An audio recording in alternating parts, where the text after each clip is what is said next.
Ready to fast-track your way to financial wellness? We're diving deep into your source material on personal finance, and trust me, we've got some eye-opening insights to uncover. You want to be financially secure, but who has time to wade through all the jargon and generic advice? Right. Not you.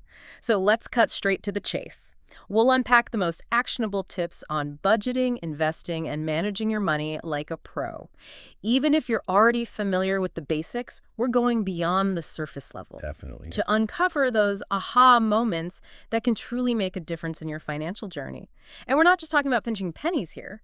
We'll explore strategies to help you not only achieve financial stability, but, But also enjoy the ride. yes, enjoy the ride along the way. What I find fascinating about this material is it doesn't just preach the same old financial advice. Mm, It gets into the nuances yeah, and the psychology behind our financial decisions. exactly. Like we all know budgeting is important, right? Of course. But how many of us actually stick to a budget? Yeah. Our sources actually delve into the why behind that struggle, emphasizing that it's not about deprivation, but rather about aligning your spending with your values. Absolutely. Aligning, yeah. Yeah. The material highlights the 50-30-20 method. And, it's popular for a reason. It's not about restriction. It's about consciously designing your financial life. Okay. Imagine this. 50% of your income goes towards your needs, rent, groceries, those essential things. Then 30% is allocated for your wants. Okay.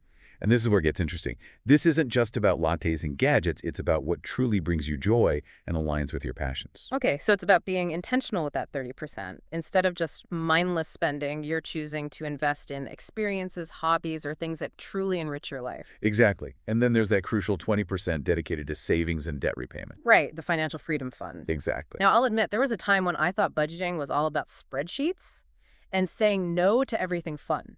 But the source material actually helped me see it as a way to gain control and make my money work for me, not the other way around. And that's the key, isn't it? It's not about being restrictive. It's about being empowered. And one area where that empowerment really shines is in building that financial safety net, the emergency fund. The source material recommends having 3 to 6 months worth of living expenses stashed away. But what's interesting is that it goes beyond just covering the basics like rent and groceries. Exactly. It emphasizes the importance of factoring in potential unexpected events, job loss, medical emergencies, major car repairs life throws curveballs. Oh, yeah. And having that financial cushion can make all the difference. It's not just about preventing those, oh no, what do I do now moments. Yeah. Having a solid emergency fund can also give you the freedom to make different choices. Precisely. It can give you the confidence to take calculated risks, pursue new opportunities, or simply sleep better at night knowing you're prepared for whatever comes your way. Now let's talk about the elephant in the room, debt. The source material dives into two popular methods for tackling debt: the debt avalanche and the debt snowball. And you know what I found interesting? It's not a one-size-fits-all approach. It really encourages you to understand which method aligns best with your personality and financial goals. The debt avalanche method, for instance, is all about efficiency. You prioritize paying off the debt with the highest interest rate first. Okay. Regardless of the balance, this approach can save you significant money on interest payments over the long run. Now, for those who thrive on small victories and positive reinforcement, the debt snowball method might be a better fit. I love how the source material breaks down the psychology behind this method. It's all about momentum. You target the smallest debt first, regardless of the interest rate. The idea is that each small victory, each debt you pay off, completely provides a psychological boost that motivates you to keep going.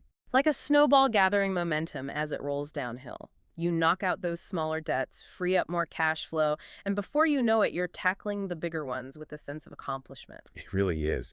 It acknowledges that our financial behaviors are influenced by more than just numbers. Yeah, it's like gamifying your debt payoff journey. Speaking of exciting journeys, let's shift gears and talk about investing. This is the part of the source material that really got me fired up. It's easy to see why. The potential for long-term growth through investing is incredible. Yeah, the source material gives this amazing example. If you invest just $100 a month, that's like, what, a couple of fancy coffees? Right. With an average annual return of 7% in 30 years, you'd have over $120,000. And that, my friend, is the magic of compound interest at work. It's like a financial superpower. Right. What really clicked for me was how the source material demystified this whole concept of compound growth. It explains how, over time, You're essentially earning returns on top of your returns. It's like a financial snowball effect. And the earlier you start, the more powerful that snowball becomes. Okay, but hold on a second. I know you're going to say, don't put all your eggs in one basket. You know me too well. Yeah. Diversification is absolutely crucial. But why is it so important? I mean, what if you're really passionate about a particular industry or company? That's a great question. Let's say you're passionate about renewable energy and you're convinced it's the future. It's tempting to put all your investment capital into that one sector, right? Yeah, But even within a promising industry, individual companies can rise and fall. right. Diversification means spreading your investments across different asset classes, stocks, bonds, maybe some real estate. So even within renewable energy, you might invest in solar companies, wind energy companies, maybe even companies that manufacture electric vehicle charging stations. Exactly. You're not limiting your potential, but you're also not putting all your financial eggs in one basket. Huh. The source material actually provides a great analogy. It compares building a diversified portfolio to assembling a sturdy bridge. Okay, I'm intrigued. Tell me more about this bridge analogy. The source material explains that a bridge built with only one type of material, no matter how strong, is vulnerable to specific weaknesses.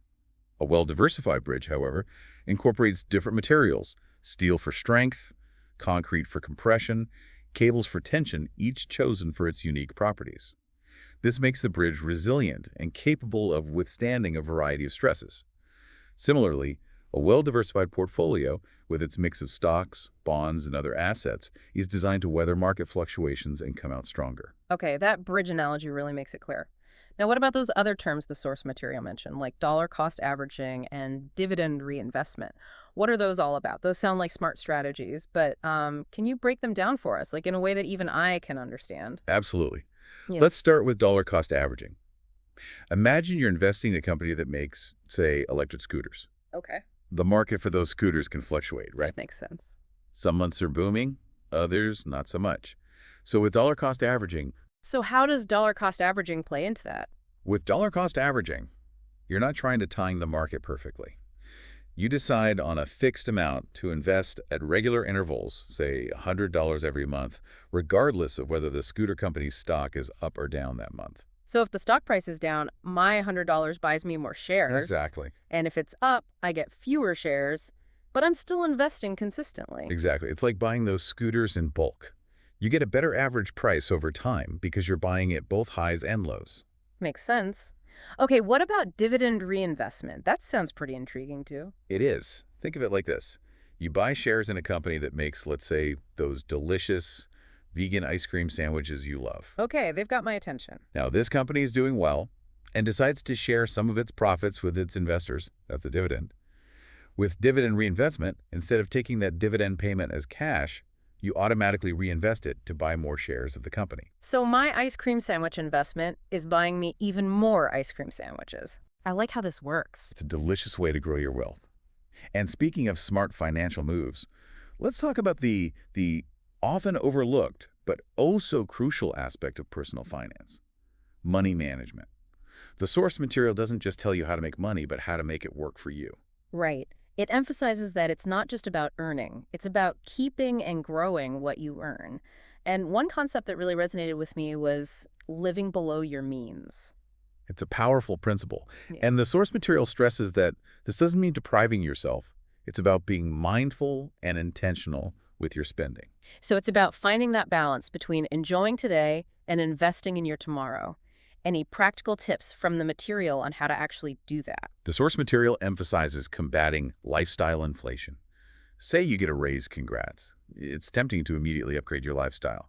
But by resisting that urge and maintaining your current spending habits, you free up more money to invest in your future goals. So instead of a bigger apartment, maybe I invest in a rental property. Exactly. Yeah. Or maybe instead of constantly chasing the latest gadgets, you invest in experiences to travel, learning a new skill, or even just more quality time with loved ones. I love that.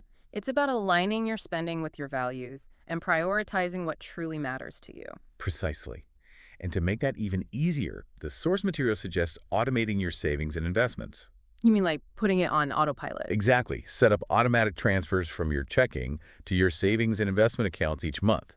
That way, you're consistently paying yourself first before you even have a chance to spend that money. It's like a little secret weapon for building wealth.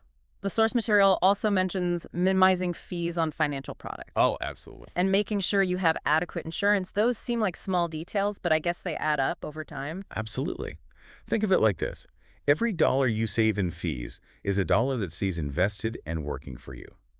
And having proper insurance coverage, health, car, renters, homeowners, provides peace of mind and protects you from those what-if moments that life throws our way. So it's about being proactive and taking control of your financial well-being. Exactly. The source material encourages everyone to view personal finance not as a chore or a burden, but as a journey of lifelong learning and empowerment. I love that. And as we wrap up this deep dive, I have to say, I feel more empowered already. It's amazing how these small shifts in mindset and habits can make such a big difference in our financial lives. And remember, building financial security isn't about being a financial expert overnight. It's about taking that first step, no matter how small, and building from there. Couldn't have said it better myself. So to our listeners out there, you've got this. Take one thing you learned today, put it into action, and watch your financial confidence soar. To financial empowerment. Cheers to that. And thanks for joining us on this deep dive into the world of personal finance.